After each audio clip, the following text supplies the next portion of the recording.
Justin Fields enters 2022 as the unquestioned starter at the quarterback position for the Chicago Bears.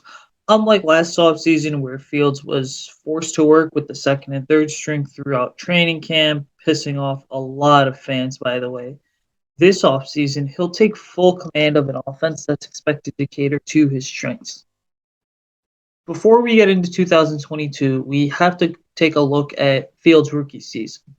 It was full of ups and downs. One moment he was completing passes in the corner of the end zone while on the run to Darnell Mooney on national television, providing hope that he could be the guy in Chicago moving forward.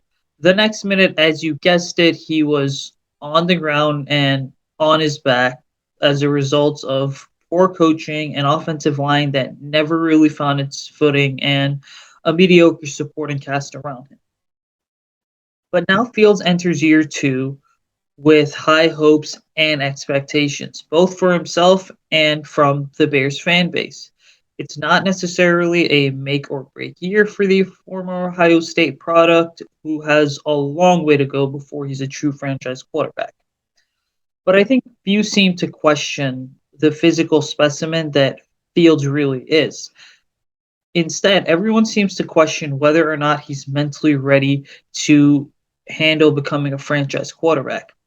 Fields did struggle at times reading complex defensive coverages while completing just 58.9% of his passes. Some of that poor completion percentage was due to a poor offensive line as well as Matt Nagy's play calling, but being unable to read defensive coverages and schemes as a rookie is something that all rookie quarterbacks have struggled with. I mean, hell, even Patrick Mahomes admitted that he didn't fully understand defenses till his second or third season. So, in that regard, Fields is not an exception by any means. But the good news is that going into 2022, head coach Matt Eberflus, whose specialty is defensive backs and linebackers, by the way, can certainly help Fields take another massive step forward in his development. The problem, though, comes down to this is that in today's NFL, it's all about supporting cast. Teams are finding out more and more that when it comes to supporting cast, that second season going into a quarterback's rookie contract, it's all about investing. If you don't believe me, look at past examples. The Eagles did it with Carson Wentz investing in Alshon Jeffrey. The Rams did it with Jared Goff investing in Brandon Cooks, as well as Todd Gurley. I mean, hell, even the Bears under Ryan Pace went ahead and brought in guys like Allen Robinson, Anthony Miller, and Trey Burton. So while the Bears still are figuring out what their supporting cast around Justin Fields is going to be, it's a very low risk, high reward type of group with players like Equanimous St. Brown, Velus Jones Jr., and Byron Pringle. Mooney, who was the team's most consistent wide receiver last year in the context of production and playing time, goes into year two having additional chemistry with Fields.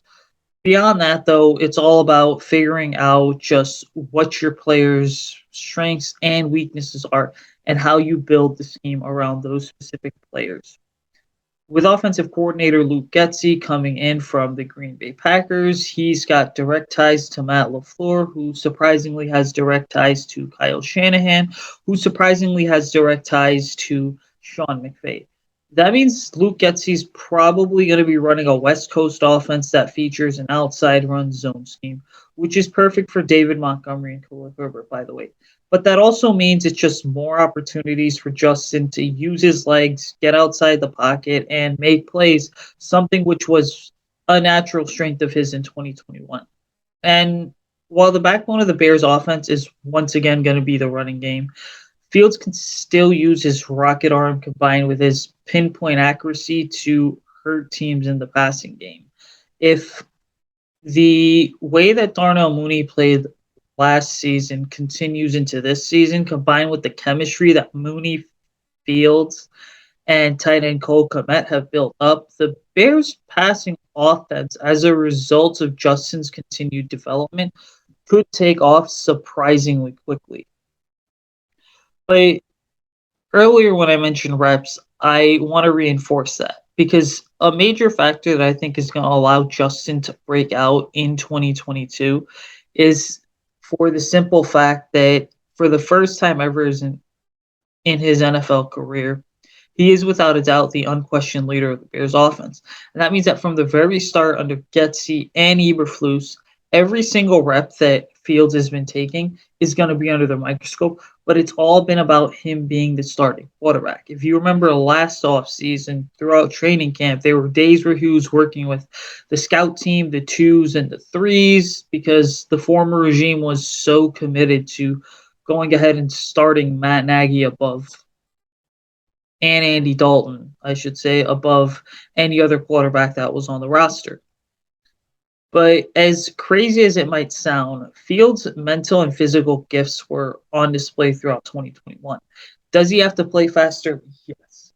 But with a new regime coming in that has fully committed to him, there is tons of hope in Chicago for what the Bears can accomplish this season, despite it being a true rebuild year, as well as what Justin Fields can accomplish. His ability to continue playing through adversity and not caving into the pressure showed that there might just be a future after all. I mean, hell, some of his traits that Justin has in his skill set, like the athleticism, the arm talent, the mobility, those are certain things that just come naturally.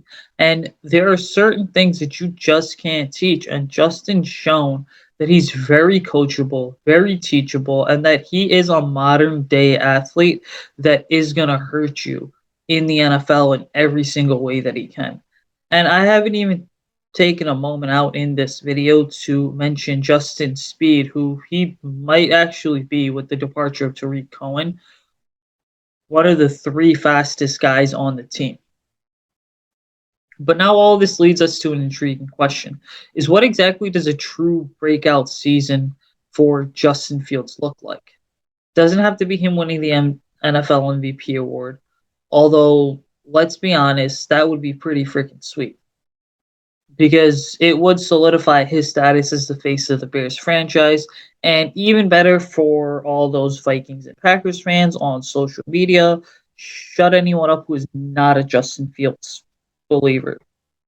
But if Fields begins to show command of the offense and growth when it comes to reading NFL defenses, and he continues to improve in the passing game, he's going to be well on his way to living up to the expectations that surrounded him when he was coming out of Ohio State.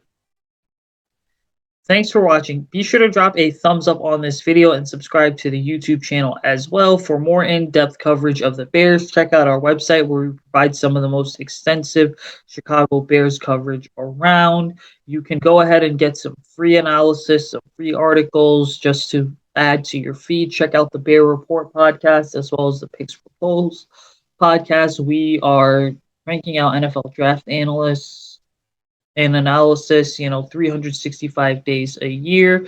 Make sure you're also, if you want premium content to really get the inside scoop about what's going on at Hallis Hall, check out Bear Report as well. Check out our subscription plans. We've got VIP notebooks with training camp coming up here where we're going to be breaking down anything and everything that we can for you guys. But thanks again and see you next time.